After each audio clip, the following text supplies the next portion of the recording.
Baik, Assalamualaikum warahmatullahi wabarakatuh. Eh, Selamat pagi. Waalaikumsalam, selamat pagi, Suara saya Pak. terdengar? Terdengar, Pak.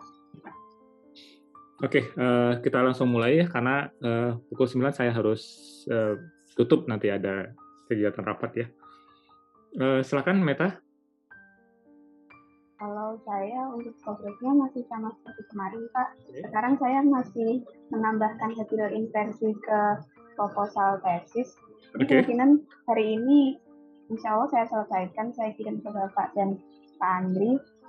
Mungkin nanti hari Senin saya kumpulkan PPT dan proposal ke PU. Oke.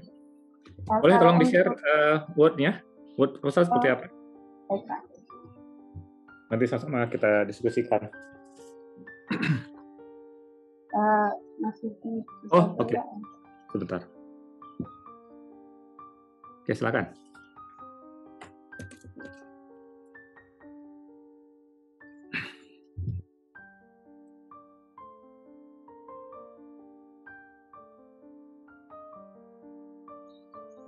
Sudah terlihat, Pak? Ya, sudah terlihat. Kalau untuk hasilnya, ini saya dari awal dulu. Ya, Langsung kita coba lihat ya.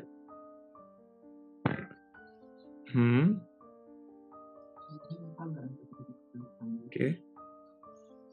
Ini diganti Agustus ya tanggalnya? Oh ya, baik, Pak. Ya.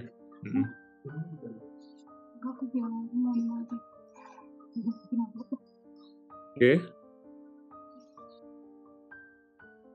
Terus?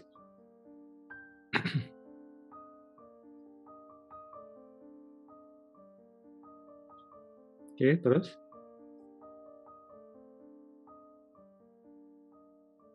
Sebentar.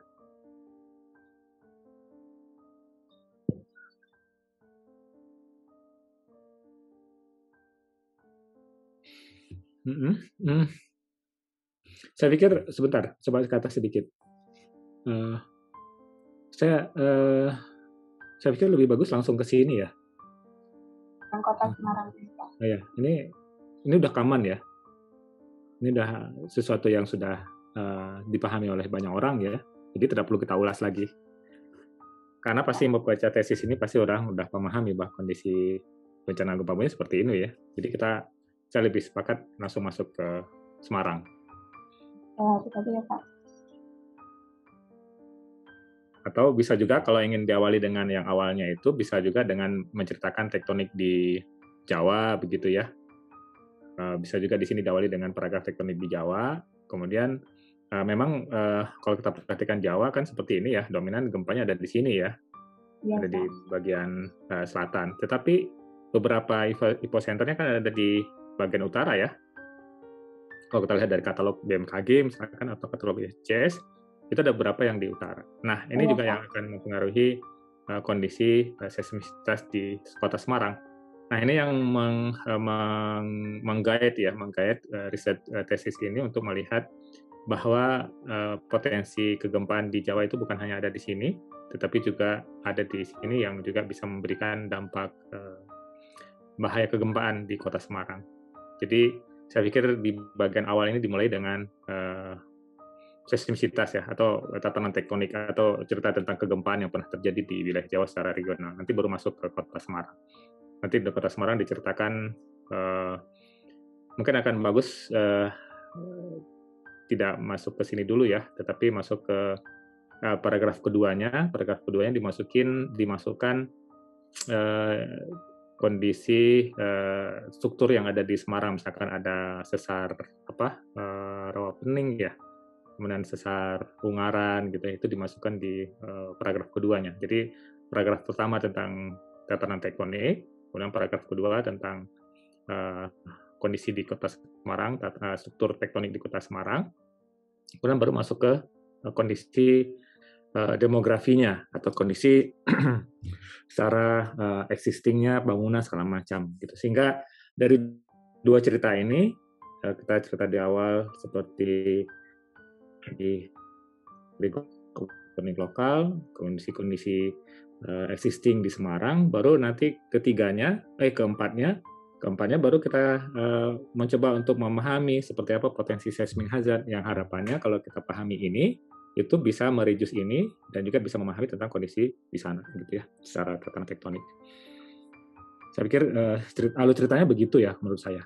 Nanti biar lebih mudah untuk melihat atau merunut ya, ide ceritanya seperti apa. Jadi orang akan tahu apa yang menjadi state of the art ya, atau apa yang menjadi keping puzzle yang ingin diisi oleh riset ini untuk memahami seismisitas di kota Semarang atau untuk mengurangi bahaya risiko gempa di kota Semarang.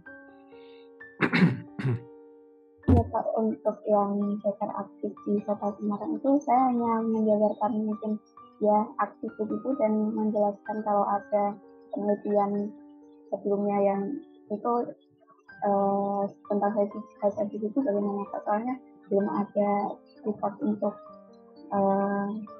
gempa yang pernah terjadi.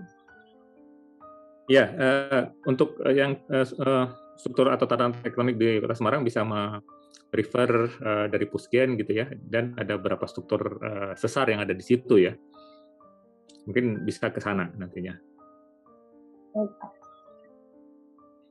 Oke, karena ini masih tahap proposal, jadi bagian ini yang menjadi poin utama kalau saya perhatikan ya. Jadi ini menjadi poin utama bagaimana seorang mahasiswa S2 itu membangun idenya, membangun ide untuk riset tesisnya, kemudian dia menemukan sebuah rumusan permasalahan, dan rumusan permasalahan itu dideskripsikan dengan baik, dan di saat dia sudah mendeskripsikan dan dia tahu apa yang harus dilakukan untuk menyelesaikan permasalahan-permasalahan yang ditemukan dari ide yang dimunculkan. Jadi kita memunculkan ide, mendapat masalah, kemudian kita mencoba untuk memberikan solusi. Kan alur ceritanya kan seperti itu ya, memberikan solusi dengan karena ini konteksnya dalam studi seismic hazard, berarti memberikan solusi dengan metode-metode yang berguna untuk memberikan informasi tentang potensi seismic hazard di suatu daerah. Misalkan ini bisa di Semarang, berarti kita di Semarang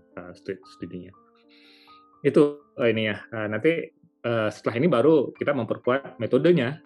Jadi metode apa yang kita aplikasikan, tingkat kepercayaan seperti apa, kemudian metode ini stabil atau tidak, begitu ya. Kalau tidak stabil, kenapa tidak stabil?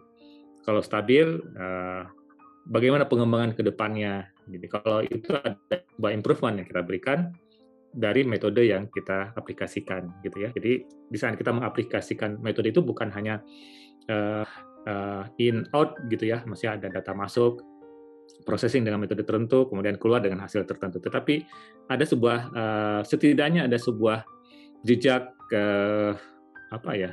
jejak catatan mungkin ya di metode yang kita aplikasikan, kurangnya di mana, kenapa dia kurang di situ, apa yang bisa diimprove gitu. Dan itu juga akan menjadi saran di kemudian ya, di ujung dari tesis ini sarannya seperti apa. Kalau seandainya kita tidak bisa memberikan improvement dari metode tersebut, jadi kita menyarankan. Mungkin akan menjadi pijakan atau jejak bagi peneliti berikutnya atau mahasiswa berikutnya untuk melanjutkan. Oh, ini ada cerita di sini, kita coba lanjutkan gitu ya. Gitu, Meta. Kebayang ya? Ya, Pak. Oke, berikutnya hal yang sering terjadi dan mudah-mudahan tidak terjadi berlanjut ya. Misalkan ini sudah bagus nih ya. Saya coba lihat di sini. Ini sudah bagus Meta dan kawan-kawan titik koma ya. Terkadang ada yang tidak konsisten, ada yang titik saja tidak ada koma ya. Jadi ini udah bagus nih. Ini harus konsisten seperti ini. Ada juga yang tidak konsistennya di sini dan kawan-kawan, di bagian lain nanti ada at all ya, itu tidak konsisten. Jadi harus membuat sesuatu yang konsisten. Oke, berikut.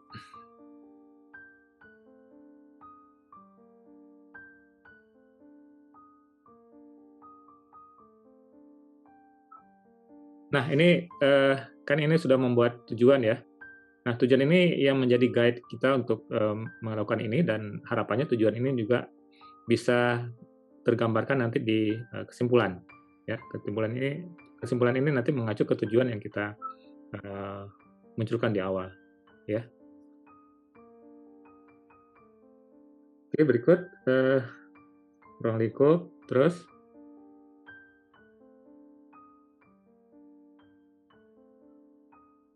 terus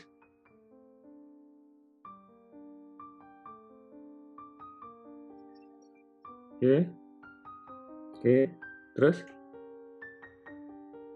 sorry di gambar 2.1 ini gambar sendiri atau ngambil dari ini?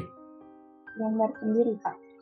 Oh, kalau gambar sendiri, tapi ini modifikasi dari nanti begini caranya, modifikasi dalam kurung di sini modifikasi ini tidak ada di sini kurungnya. Jadi kita peta geologi Kota Semarang dalam kurung modifikasi dari Tenden 1996. Nah, di sini lebih bagus lagi diceritakan, tidak hanya caption-nya tidak hanya peta geologi Kota Semarang, udah gitu aja. Itu terlalu pendek. Jadi diceritakan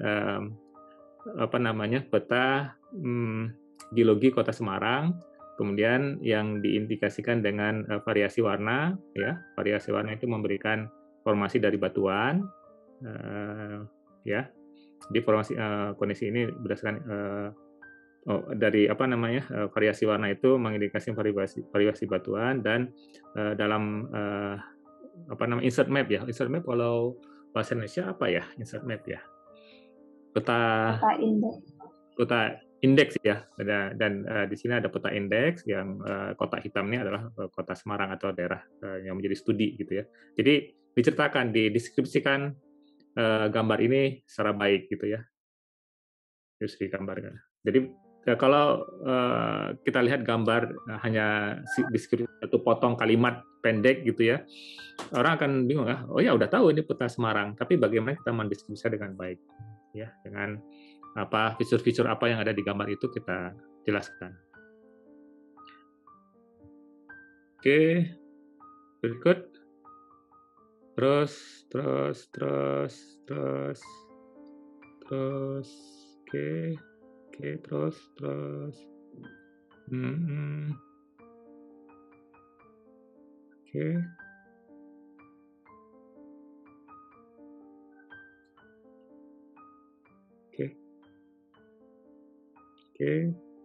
Oke, ini juga dimasukkan yang tadi ya, dilengkapi ya. Ya ada peta ini, di peta ini kan ada peta insert ya.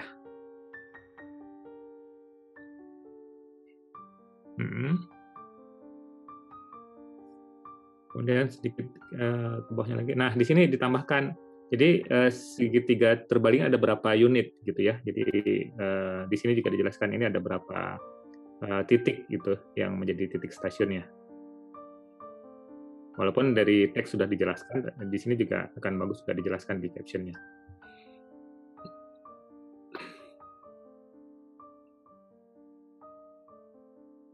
Untuk jumlah titik stasiun di caption saja, Pak. Di caption dijelaskan, nanti di teks juga biasanya dimunculkan juga. Ada berapa totalnya.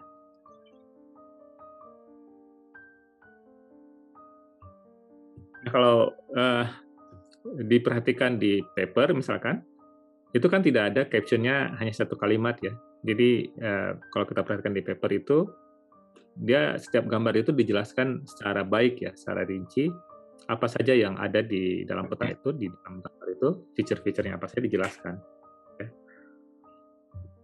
Oke, baik, berikut.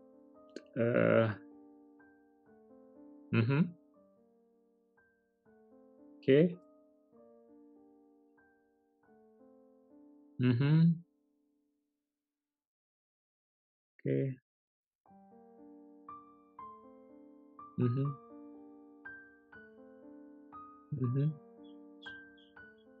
Oke, sip, sudah bagus ini. Saya hanya tadi karena ini masih proposal, saya hanya konsen di bagian-bagian awal ya, karena untuk bagian-bagian sini nanti bisa kita improve pelan-pelan ya.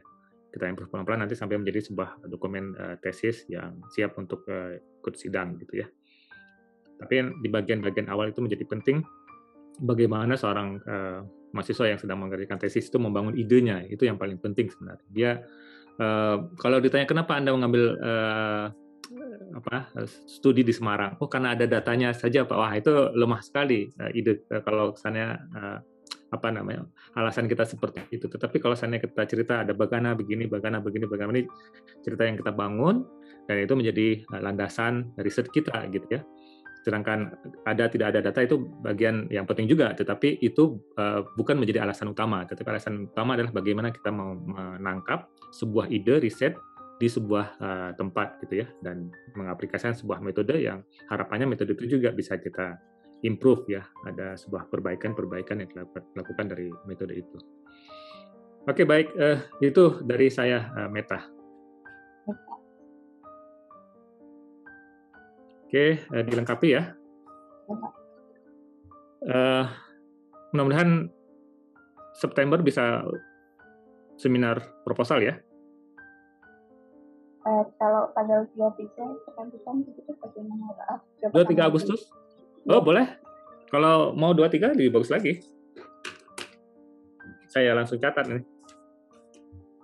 Oke, tinggal nanti dikirim ke saya, ke MS Team. Nanti saya coba lihat lagi sama PPT-nya sekalian.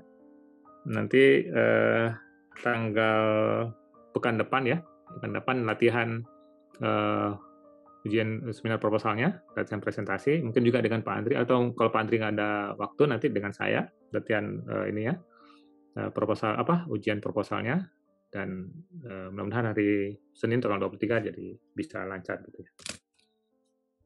Oke, Meta.